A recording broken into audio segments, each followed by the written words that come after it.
What's up guys, welcome to today's video. Today we are going to focus back to basics. So we're going to be cutting an A-line bob. This is not a highly requested bob, I get that. But today I felt like just getting back to basics and really working on structure. So whether you're in beauty school or in the break room, it doesn't matter. This haircut is packed with tips and tricks for you guys to use right away in the salon. Hope you enjoy the video. Let's get started.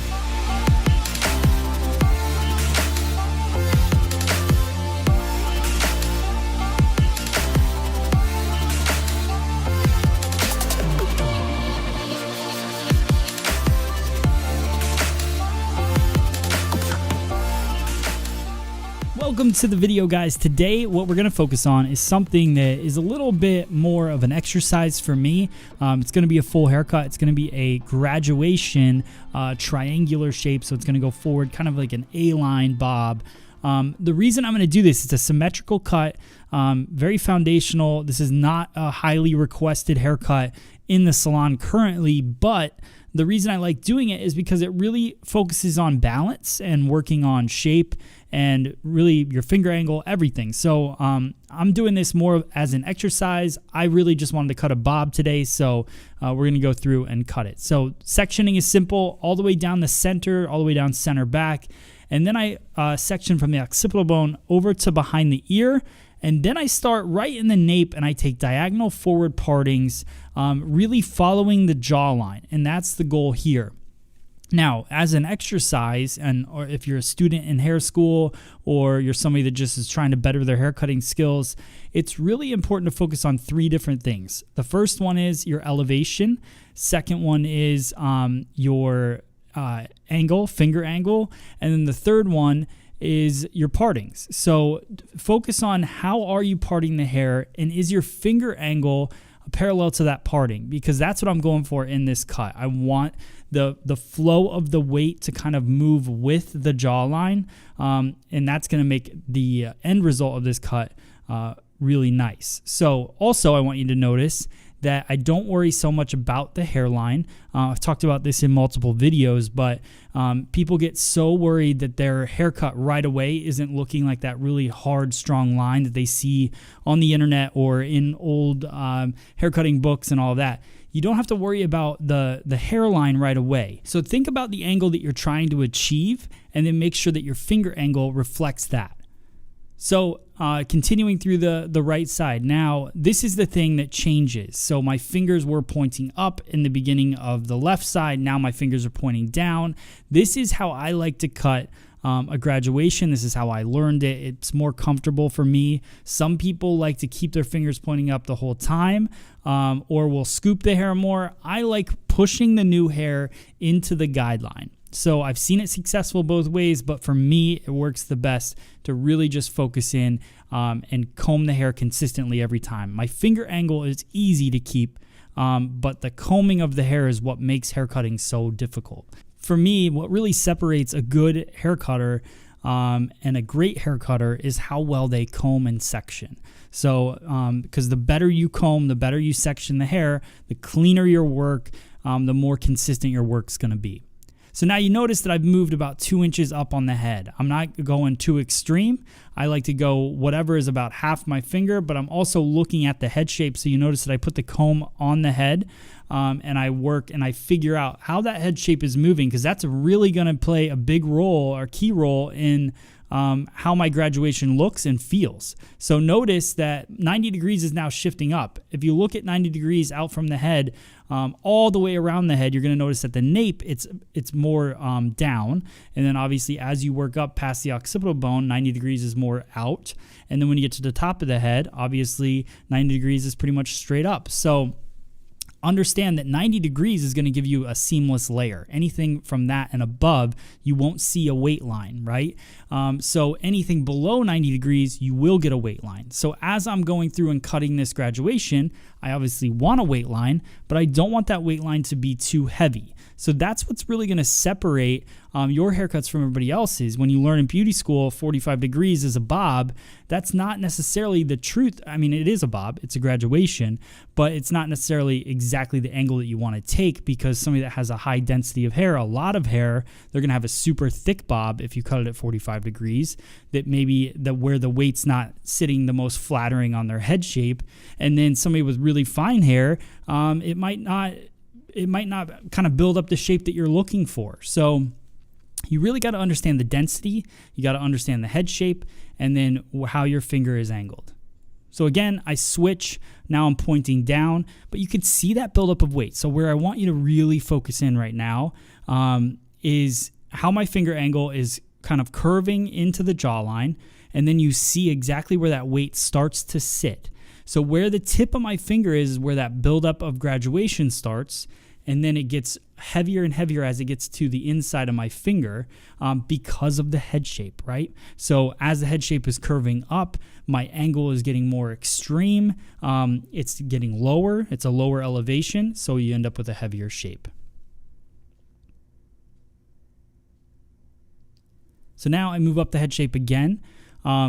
The reason I take this section by section is I really want to hone in on where that 90-degree point is. So obviously as I move up the head shape, the 90-degree point shifts. So I look at where the top part of that section is and where the tip of my finger is, how I'm holding that section, what degree is that at? I'm not like trying to be that specific, but the ones that I understand are 90 degrees, 45 degrees, and 0 degrees, because those are easy to find based on the head shape. So find your 90-degree point. Understand that everything above that is going to be layering and everything below that is going to be graduation. It's just really goes into how much graduation do you want, how much layering do you want. Now, the one thing I haven't really talked about in this cut yet is that I'm bringing everything straight back. So it's going back to the previous, and then that's pushing the weight forward. So I'm kind of like, the way I look at a traveling guide is that you're grabbing onto the weight and you're traveling across the head, and then you're going to drop it off at some point, right?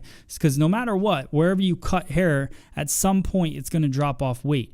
So a traveling guide keeps the weight even, but it's almost like you're carrying it with you, and then you pass it off. So when we go to really throw it to the front, then we'll start over directing everything back at a stationary point, which will push that weight forward. So just understand that I'm moving across the head, keeping everything straight back to the previous section because I want a nice balanced shape in the back.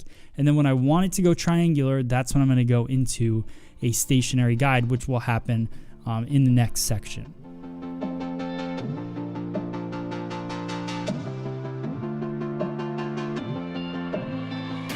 So here's one thing where people will make an adjustment. Not going to say it's right or wrong, but I like to have a little bit of disconnection at this point. So you'll see that my line, because the hair goes away, right? So the hair around behind the ears where that hole happens because you don't have hair underneath there. So when I pull that section out, I actually have hair. It almost makes it look like I want to change my finger angle and start scooping under the head. I don't want to do that. I want to continue my line straight down. That'll give me a disconnection. You can see that balance there. That'll give me a disconnection of weight, but I can always cut into that disconnection later. So right there where I'm kind of ironing the hair, that's where that disconnection is. So I'm using my Paw Mitchell Pro Tools iron. Love this iron. It's so smooth on the hair. I use a flat iron on almost every guest to smooth them out for the cut. And now I'm working on that nape area. So as I go in, you can see, and notice I'm wearing a microphone. This is actually a live class that if you want to watch it and hear me talk about it while I'm cutting it in a different way, in a long form way, go to fseondemand.com and you can see the full class. If you're on FSE On Demand, just check out our live classes and you can see it. So I'm going through and I'm just using the tip of the scissor. This is the Matt Beck Scissor V1. I do have that for sale. It's a limited edition scissor. I only have I think 20 pairs left. So if you're looking to get one, it's a 5-inch scissor. It's great for precision cutting. It also works really great on dry cutting, and it's made by Mizutani. So I'm working through the nape area, creating that line just using the tip of the scissor. Notice the graduation and that disconnection. That's everything that we've built so far. The other thing I want you to notice is that I blew it dry and I haven't blown dry the rest of the haircut, right? So the reason I do that is I want to make sure my shape is looking the way I want it before I can continue on to the rest of the cut. A lot of people will do the entire cut, then blow it dry, then notice that it's too heavy, and then you know, I don't know what they do. Some people don't do anything. Some people have to go back and wet it and recut it. Depends on your laziness meter, I guess you could say. So just, I like to go through, blow dry the back, really make sure my balance shape is how I want it. Then I continue through the front and I connect it all together. So notice everything is just kind of diagonal forward parting still, bringing everything over to me, still working on that center parting. So keeping everything nice and balanced and just bringing it over. So there you go.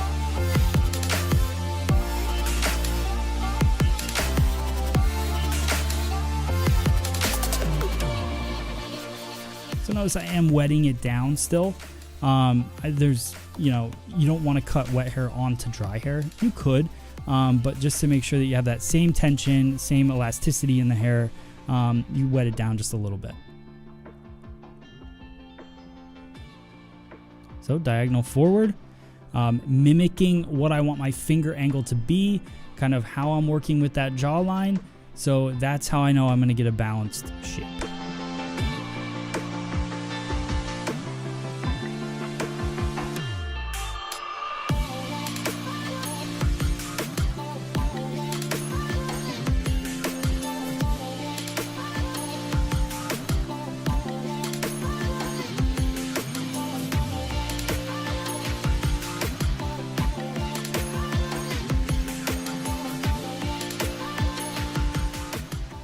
So now I'm going to work through with a flat wrapping technique for the blow dry. I'm using the Ergo paddle brush, just working my way through, and then go back in with the Paul Mitchell Pro Tools iron, just to smooth things out. And then I'm going to do some dry cutting to connect everything together.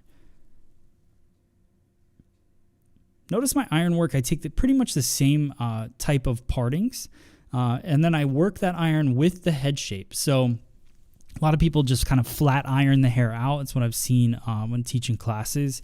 People just kind of work that iron straight down. You want to bevel it slightly. You don't want to curl it, but you want to bevel it with the head shape.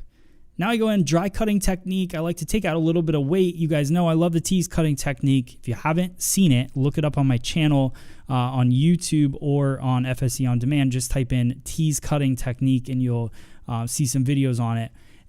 It takes out some weight, creates some texture, slight layering, but nothing too stacked or anything like that. So I go through and just remove that weight, add the texture, lighten the shape up. And then you notice that I went through with the tip of the scissor and just refined my line to create that A-line look. So right there, doing it again, following the jawline. I over direct everything, elevate everything to get the weight where I want it, right? But then the hairline is where I want to go through and change that up.